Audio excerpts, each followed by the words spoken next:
what got you interested in time as a subject? Because I know in your last book you mentioned it as part of, well, you're looking for the formula that describes absolutely everything. I think the reason I'm interested in time is because I'm interested in the universe. And when you think of the universe, you've got space and you've got time. And time, if anything, is even more sort of fascinating. Space is cool, but it seems to just sit there. Whereas time seems to have some kind of, mysterious attributes about it. And I think it's one of those things that seems really simple until you start to sit down and really think about it. And then it starts to really feel not so simple after all. How many calendars are in this book? It was bewildering. Well, of course, I do move on to other things. So the first, there's 12 chapters in the book, kind of, I guess, mimicking the 12 hours on a clock. But the first 3 chapters out of the 12 are kind of about how our ancestors came to be conscious of time, and I do talk about the development of the first calendars, and then of course I also talk about the development of clocks and subdividing the day. How many calendars? Well, I don't know. I probably got lost a little bit, but I talk about the Maya calendar because their belief system is quite fascinating, and the Egyptian calendar, which very closely paralleled the Julian calendar that would be used in Rome, led directly to the calendar we use today. Of course, there were modifications along the way, and I talk about those. But yeah, you're right. I cover a few different ways of keeping track of the days. Now it comes to the spooky stuff, the physics of time. Do we know? I mean, the idea of space curving with a bowling ball on the mattress. Thanks to certain mattress ads, made that pretty clear. I understand that now, how space can, and I understand that maybe event horizons and time, I can start to guess that. But after that, it gets freaky. But I'm happy to see that it's not just me it gets freaky for, it gets pretty much everybody. It's funny, because there are things that we understand quite well. Relativity gives a very clear account of how space and time behave in certain situations.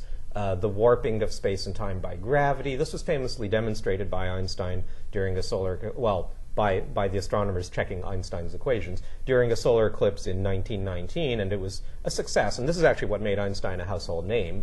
The first part of his theory had come out in 1905, a decade earlier.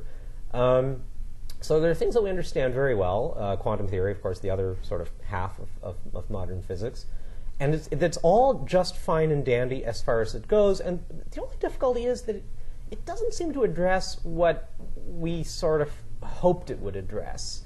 And neither did Newton's physics, for that matter. In other words, this whole question of, well, the flow of time. Does time flow?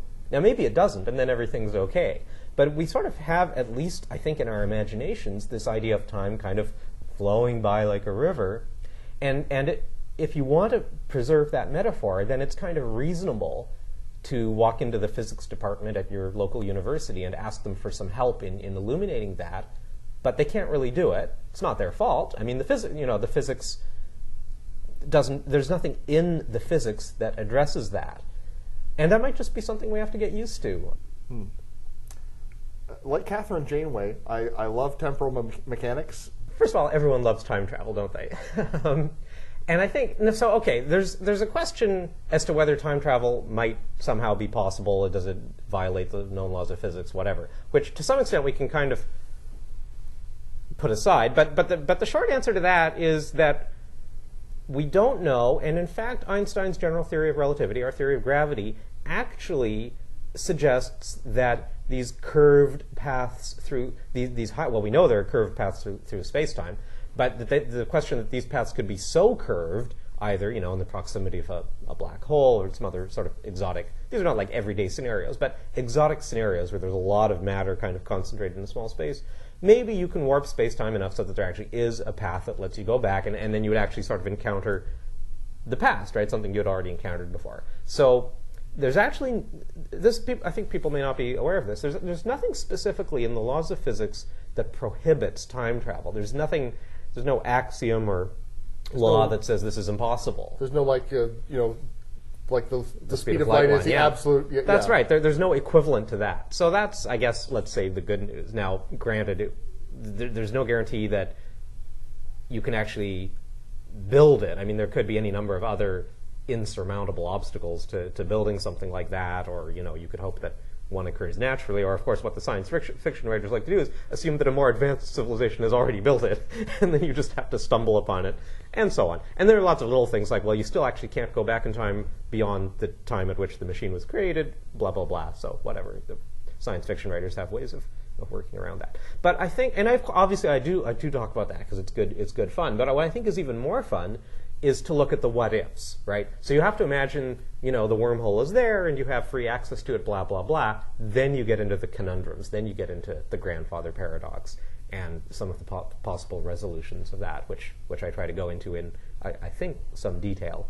So I think readers who have sort of an interest in time travel might really enjoy that chapter in particular, because I do try to, I take it seriously in the sense that it deserves, the philosophical problems deserve a serious analysis, and I think I give them that.